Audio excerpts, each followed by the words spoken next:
গোপালদা, পুজো ক্লিক্সের তরফ থেকে প্রথমেই আমি শুভেচ্ছা জানাই।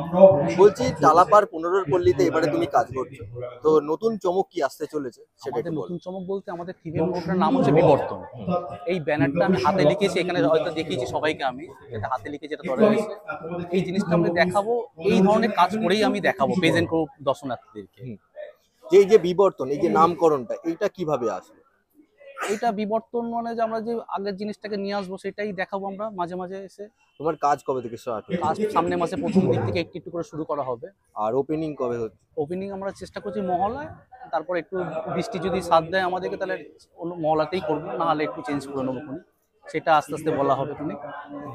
আর পুজো ক্লিক্সের দর্শকদের জন্য একটা শুভেচ্ছা বার্তা। দর্শকদের জন্য একটাই কথা বলবো যে এই শিল্পটাকে, আগেকার শিল্প ছিল সেই শিল্পটাকে আমি তুলে ধরবো দর্শনার্থীদের কাছে। এই শিল্পটা যাতে আবার কিভাবে আসে সেটাই চেষ্টা করবো তাদেরকে তুলে ধরার জন্য দর্শনার্থীদের কাছে। আচ্ছা, এই যে বিবর্তন যে কাজটা তুমি করছো, এটা কতটা চ্যালেঞ্জিং তোমার কাছে?